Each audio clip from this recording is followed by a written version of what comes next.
The Ukrainian defense in the Donbass is crumbling. One by one, the fortresses that Kiev once considered impregnable are falling under the relentless advance of Russian troops. The latest and most significant blow came with the complete capture of Chasiv Yar, a critical stronghold that Ukrainian forces had held for almost a year.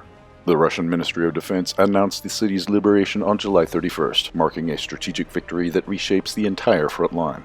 Chasiv Yar was more than just another battleground. It was the backbone of Ukraine's defensive line in the Donbass, aimed to protect the Slavyansk agglomeration. Perched on commanding heights, its loss leaves Ukrainian positions exposed and vulnerable.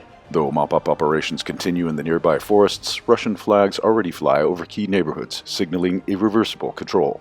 Ukrainian troops, cut off and abandoned by their command, are left to fight in isolated pockets of resistance. Their losses are staggering, totaling some 7,500 soldiers along with 11 tanks, 55 armored vehicles, and 160 artillery pieces destroyed. However, Chasiv Yar is not the only Ukrainian defeat in recent days. Across the front, Russian forces are advancing at an alarming pace. On the Kharkiv axis, troops have taken control of the right bank of Volchansk, approaching victory for this northern fortress. Near Seversk, assault units from the 6th and 7th Motorized Rifle Brigades have pushed forward over a kilometer, reaching the city's outskirts, dismantling the last Ukrainian strongpoints before the assault. Meanwhile, in Kupiansk, Russian soldiers from the West group of forces are already advancing in the northern and northwestern districts, leaving Ukrainian soldiers no chance to defend the city.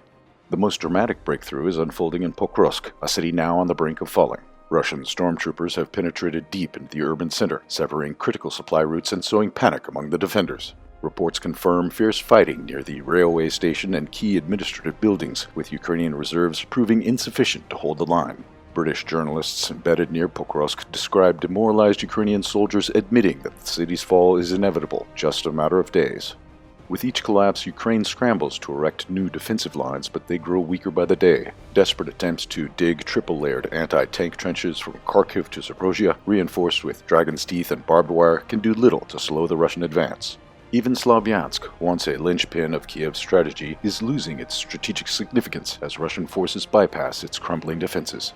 The Donbass front is unraveling. What comes next may not be a slow retreat, but a full-scale rout. As Russian troops push westward, the question is no longer if the next fortress will fall, but when.